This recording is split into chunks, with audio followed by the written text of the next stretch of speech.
शिवजी सदा सहाय। ओम नमः शिवाय। गुरुजी सदा सहाय। जय गुरुजी।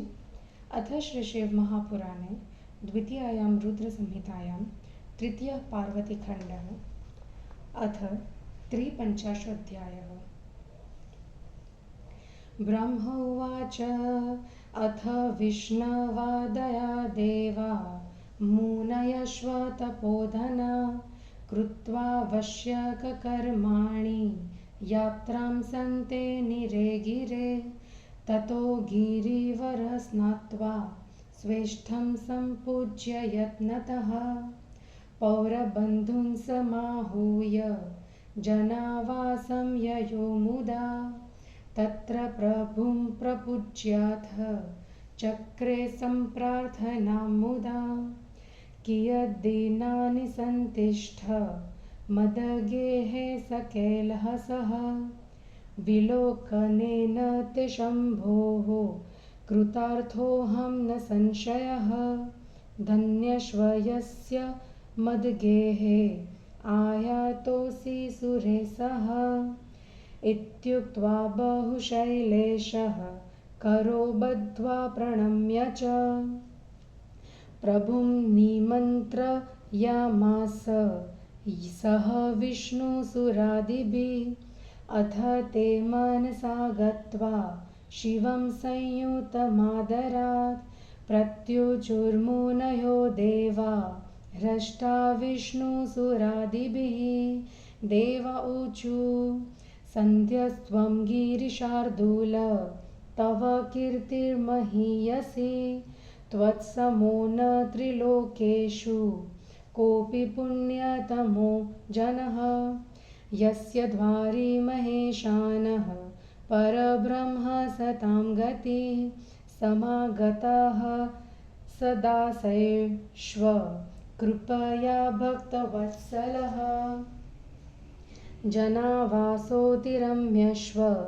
सम्मानो विविधः कृतः भोजनानि त्वपूर्वाणि न वर्याणि गिरीश्वर चित्रं न खलु तत्रास्ति यत्र देवी शिवाम्बिका परिपूर्णमशेषस्व वयं धन्या यदा गता ब्रह्मोवाच इत्थं परस्परं तत्र प्रशंसा भवदुत्तमा उत्सवो विविधो जातो वेदसाधुजयध्वनिः अभून्मङ्गलगानश्व ननतप्सिरसां गणः नूतिच्वक्रुर्मगीधाधा द्रव्यदानमबुद्भुः तत आमन्त्र्य देवेशं स्वगेहमगमद्भिरिः भोजनोत्सवमारेभे नानाविधिविधानतः भोजनार्थ प्रभुं प्रीत्या नयामास यथोचितं परिवारसमेतं च सकुतूहलमीश्वरं प्रक्षाल्य चरणो शम्भोर्विष्णोर्मम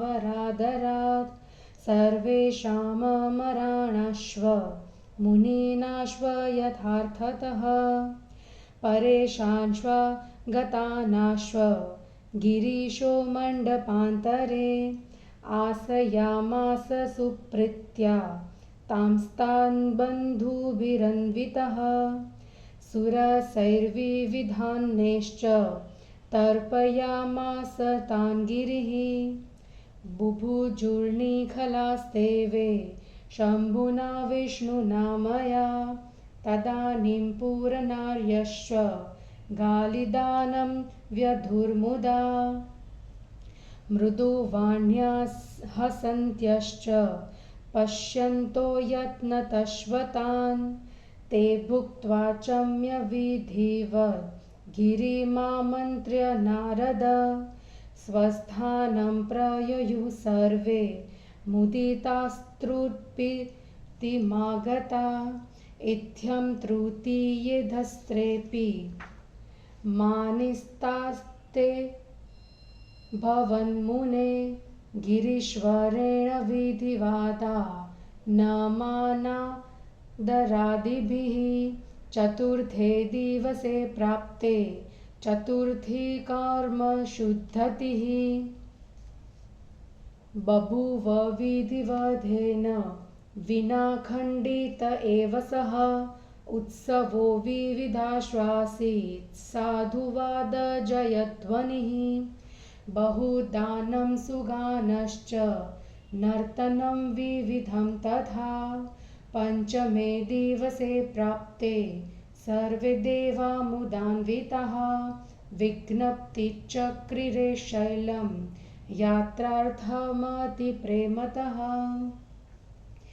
तदा कर्ण्यगिरिशश्वो वाच देवान् कृताञ्जलिः कियद्दिनानि तिष्ठन्तु कृपां कुर्वन्तु मां सुरा इत्युक्त्वा स्नेहतस्ताश्च प्रभुं विष्णुश्च मां परान् वासयामास दिवसान् बहुन्नित्यं समादरात् इत्थं व्यतीर्युर्दिवसा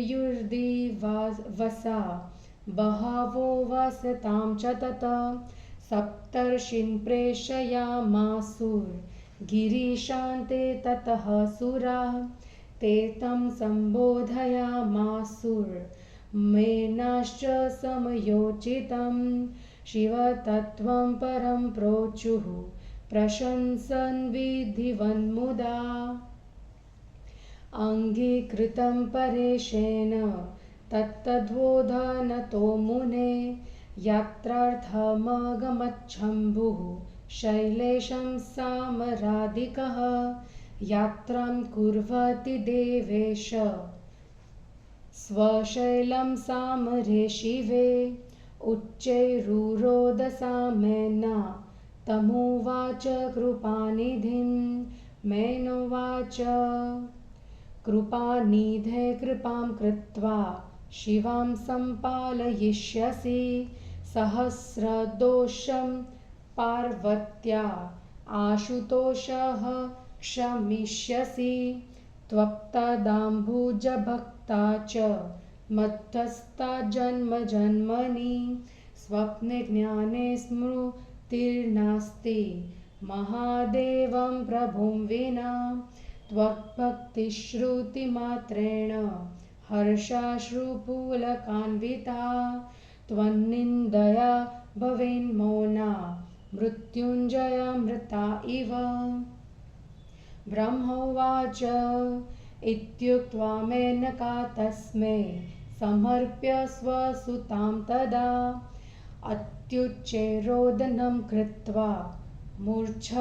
मूर्छामापतयोः पुरः अधमेनां बोधयित्वा तामामन्त्र्य गिरिं तथा चकार यात्रां देवेश्व महोत्सवपुरःसरम् अथ ते निर्जरा सर्वे प्रभुणा स्वगणैः सह यात्रां प्रचक्रिरे तृष्णीं गिरिं प्रति शिवं ददुः हिमाचलपुरी बाह्यो पवने हर्षिताः सुरः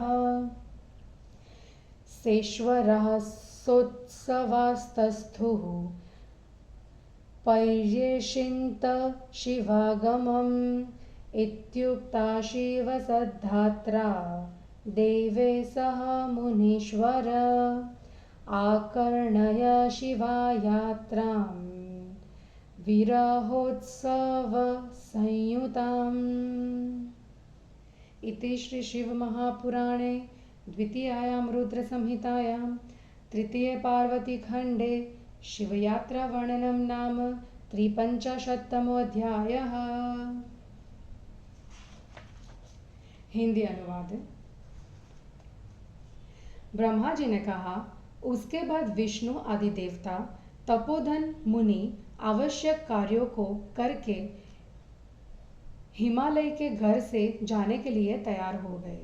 तब हिमालय स्नान करके अपने इष्ट देव की विधिपूर्वक पूजा करके नगरवासी बंधुजनों को बुलाकर प्रसन्न होकर जनवासे में गए। वहां शिवजी की पूजा करके उसने कहा, कुछ दिन सभी बारातियों के साथ मेरे घर में रहिए। हे शिवजी, आपको देखने से मैं निसंदेह कृतार्थ और धन्य हो गया हूँ, जो आप समस्त देवताओं के साथ मेरे घर पधारे। इस प्रकार गिरिराज ने बहुत कुछ कहकर, हाथ जोड़कर प्रणाम कर विष्णु आदि देवताओं के साथ प्रभु को निमंत्रित किया। तब शिवजी के साथ आदर से वहां पहुंचकर विष्णु आदि देवताओं तथा देवताओं ने कहा, हे गिरिवर, तुम धन्य हो, तुम्हारा सुयश महान है। तीनों लोकों में तुम्हारे जैसा पुण्यात्मा कोई नहीं है, जिसके द्वार पर सज्जनों के आश्रय पर ब्रह्म भक्त वत्सल शिव कृपा पूर्वक अपने भक्तों सहित पधारे हैं। हे गिरिराज, आपने सुंदर जनभाषा बनवाया, विविध प्रकार से सबका सम्मान किया और अपूर्व एवं अवर्णनीय भोजन कराए। जहाँ देवी शिवा अंबिका हो, वहाँ इस प्रकार के आतिथ्य का होना कोई आश्चर्य की बात नहीं है। सब परिपूर्ण हो गया। आज हम भी धन्य है जो हम यहाँ आए। ब्रह्मा जी ने कहा। इस प्रकार वहाँ आपस में एक दूसरे की प्रशंसा हुई। विविध प्रकार के उत्सव मनाए गए। वेद ध्वनि और जय जयकार होने लगी। मंगल गान हुआ। अप्सराएं नाचने लगी। सूत मागध स्तुतियां करने लगे। इन सब को पर्याप्त धन दिया गया। फिर शिवजी को बुलाकर हिमालय अपने घर ले गए। अनेक प्रकार से वहां भोजन कराकर उत्सव मनाया गया। भोजन के लिए उचित विधि से आनंद के साथ सपरिवार शिवजी को ले गए। वहां शिव, विष्णु और मेरे ब्रह्मा तथा अन्य देवताओं मुनियों के पैर धोकर और भी जो मंडप के भीतर आए थे उनके भी पैर धोकर हिमालय ने बंधुओं सहित उन्हें आसनों पर बैठाया। विविध प्रकार के सरस पदार्थ हिमालय ने उसके सामने परोसे। ब्रह्मा, विष्णु, शिव के साथ उन सभी लोगों ने भोजन किया। उस समय नगर की स्त्रियों ने हंसते मुस्कुराते एक दूसरे की ओर देखते हुए मृदु वाणी से बारातियों को गालियां दी। वे खाकर, जल पीकर, हाथ मुंह धोकर हे नारद, हिमालय से पूछकर तृप्त तथा प्रसन्न होकर अपने स्थान को चले गए। हे मुनि, इस प्रकार तीसरे दिन भी गिरिराज ने दान, मान, आदर आदि से उनका सम्मान किया। चौथा दिन आने पर शुद्धता के साथ उन्होंने अखंडित रूप से विधिवत चतुर्थी कर्म किया। उस समय वहां अनेक प्रकार का उत्सव, साधुवाद, जयध्वनि, दान, गाना, नृत्य आदि हुआ। पांचवा दिन आने पर सभी देवता आनंदित होकर हिमालय से विदाई के लिए निवेदन करने लगे। यह सुनकर हिमालय ने हाथ जोड़कर देवताओं से कहा, हे देवताओं, कुछ दिन कृपा करके मेरे यहाँ रहिए। ऐसा कहकर प्रेम से हिमालय ने उन देवताओं को, शिव जी को, विष्णु को, मुझ ब्रह्मा को तथा और लोगों को बहुत दिनों तक आदर से अपने यहाँ टिकाया। इस प्रकार उनको वहां रहते हुए जब बहुत दिन बीत गए तो देवताओं ने हिमालय के पास सप्तर्षियों को भेजा। उन्होंने हिमालय और मैना को समयोचित बातों से समझाया और शिवजी की प्रशंसा करते हुए उन्हें शिव तत्व बतलाया। हे मुनि, उनके समझाने से शिवजी ने यात्रा स्वीकार कर ली। तब देवताओं सहित शिवजी गिरिराज के पास गए। जब देवताओं के स्वामी शिवजी जाने के लिए तत्पर हुए तब मैना जोर से रोने लगी और उसने कृपानिधि से कहा। मैना ने कहा, हे दयालु, दया करके मेरी शिवा की रक्षा कीजिएगा। पार्वती 1000 अपराध भी करे तो उन्हें क्षमा कर दीजिएगा। यह मेरी कन्या प्रत्येक जन्म में आपके चरण कमलों की भक्त है। यह आपके अतिरिक्त सोते जागते दूसरे का स्मरण नहीं करती। हे मृत्युंजय, तुम्हारी भक्ति को सुनते ही प्रसन्नता के आंसू गिराती हुई यह पुलकित हो जाती है और तुम्हारी निंदा को सुनकर चुप होकर मरी हुई के समान हो जाती है। ब्रह्मा जी ने कहा। इतना कहकर मैना ने अपनी कन्या शिव जी को देकर जोर से रोती हुई उनके सामने मूर्छित हो गई। उसके बाद मैना को समझाकर उनसे तथा हिमालय से पूछकर बड़े उत्सव के साथ देवताओं को लेकर उन्होंने यात्रा की। हिमालय के प्रति शुभ कामना करते हुए वे सभी देवता अपने गणों के साथ शिव जी को आगे करके चुपचाप यात्रा करने लगे। हिमालय के नगर के बाहरी बगीचे में शिवजी सहित वे सभी देवता शिवा के आने की प्रतीक्षा करने लगे। हे मुनिवर, देवताओं के साथ शिवजी की विवाह यात्रा का वर्णन कर दिया है। अब विरह तथा उत्सव युक्त शिव यात्रा को सुनो। इस प्रकार श्री शिव महापुराण में शिव यात्रा वर्णन नामक 53वां अध्याय समाप्त हुआ। जय गुरु जी।